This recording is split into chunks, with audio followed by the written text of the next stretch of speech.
ও দিনটা হলো 14 ফেব্রুয়ারির দিন। মুরব্বীরা না জানলেও কিন্তু যুবক ভাইরা ভালো জানে। 14 ফেব্রুয়ারি এই দিনটাকে বলা হয় বিশ্ব ভালোবাসা দিবস। বলেন নাউজুবিল্লাহ। মুসলমানদের জন্য এই ধরনের কোনো দিবস নাই, এটা শুধুমাত্র বিধর্মীদের জন্য। এরপরে আমাদেরকে এগুলো আলোচনা করে আপনাদেরকে এটা স্মরণ করে দিতে হয়।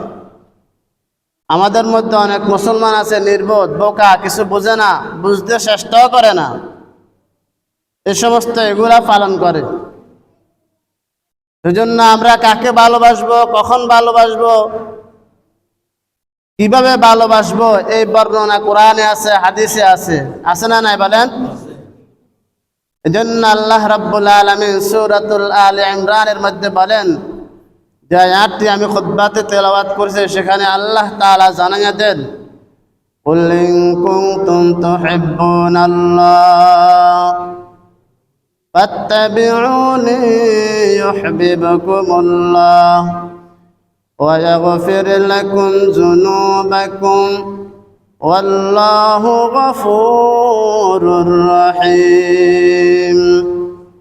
আল্লাহ রাব্বুল আলামিন বলেন, হে নবী, আপনি আপনার উম্মতদেরকে বলেন, ইন কুনতুম তুহিব্বুনাল্লাহ, যদি আপনার উম্মতেরা আমি আল্লাহ রাব্বুল আলামিনের সাথে ভালোবাসা করতে চায়, আমি আল্লাহ রাব্বুল আলামিনের সাথে সম্পর্ক করতে চাই, আমি আল্লাহ রাব্বুল আলামিনের সাথে যদি প্রেম করতে চাই, আল্লাহ রাব্বুল আলামিন বলে দিলেন, ফাত্তাবিউনি ইউহিব্বুকুমুল্লাহ, আপনি আপনার উম্মতদেরকে বলে দেন তারা যেন আপনার অনুসরণ আর অনুকরণ করেন।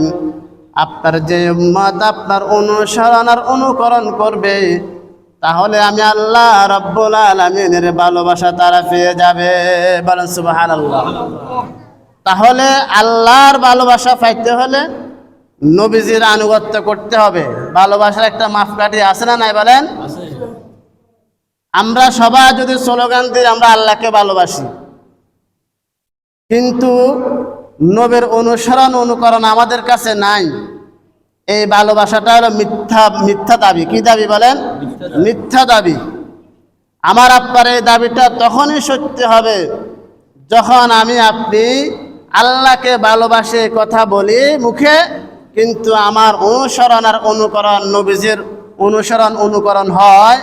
নবীজির অনুসরণ অনুকরণ যদি করি, মুখে বলা লাগবে না আল্লাহকে ভালোবাসি, অটোমেটিক নবীজির অনুসরণ আর অনুকরণে বোঝা যাচ্ছে আপনি আল্লাহকে ভালোবাসেন। এবার নবীর ভালোবাসা কি? নবীকে ভালোবাসার কি একটা মাপকাঠি নবীজির ভালোবাসার ওটাও আছে। নবীজি বলেন, মান আহাব্বা সুন্নতি ফাকাদ আহাব্বানি ওয়া মান আহাব্বানি কানা মাই ফিল জান্নাহ আও কামা ক্বালা আন-নাবিয়্যু আলাইহিস সালাতু ওয়াস সালাম। আল্লাহর হাবিব বলেন, যে ব্যক্তি আমার সুন্নতকে ভালোবাসে, কার সুন্নত? কথা বলি, কার সুন্নত?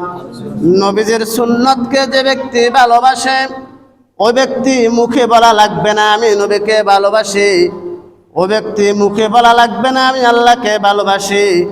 নবীজি বলে দিয়েছেন, মান আহাব্বা সুন্নতি, যে ব্যক্তি আমার সুন্নতকে ভালোবাসে, ফাকাদ আহাব্বানি, সে আমার ওই উম্মতটা আমাকে ভালোবাসে। ওয়া মান আহাব্বানি কানা মাই ফিল জান্নাহ, আমার যে উম্মত আমাকে ভালোবাসবে, আমার সুন্নতকে ভালোবাসবে, আল্লাহর হাবিব বলেন আমি আমার ওই উম্মতকে নিয়ে একসাথে জান্নাতের মধ্যে থাকবো। বলেন সুবহানাল্লাহ। এজন্য সারা বিশ্বের মধ্যে আগামীকাল 14 ফেব্রুয়ারিকে বিশ্ব ভালোবাসা দিবস বলা হয়।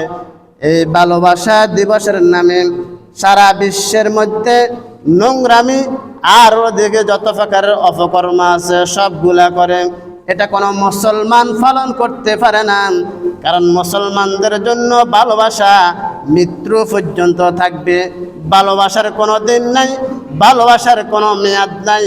কারণ আপনি যদি আল্লাহকে ভালোবাসেন, একদিন 2 দিনের জন্য নয়, 1 মিনিট 2 মিনিটের জন্য নয়, 1 বছর 2 বছরের জন্য নয়, বরং মৃত্যু পর্যন্ত আমাকে আপনাকে আল্লাহকে ভালোবাসতে হবে। কি বলেন, ঠিক কিনা বলেন? আল্লাহর ভালোবাসা 1 দিনের জন্য, 1 বছরের জন্য, অথবা 2 বছরের জন্য, নাকি মৃত্যু পর্যন্ত? মৃত্যু পর্যন্ত। রাসূলের ভালোবাসা ঠিক সেরকম। রাসূলকে কেউ যদি ভালোবাসেন, রাসূলের সুন্নাত সে যথাসময় পালন করবেন। কারণ আল্লাহ রাব্বুল আলামিনের যত ইবাদত করেন না কেন, ওই ইবাদতটা যদি রাসূলের সুন্নাত তরিকা অনুযায়ী না হয়, আল্লাহর দরবারে ওই ইবাদত কবুল হবে না।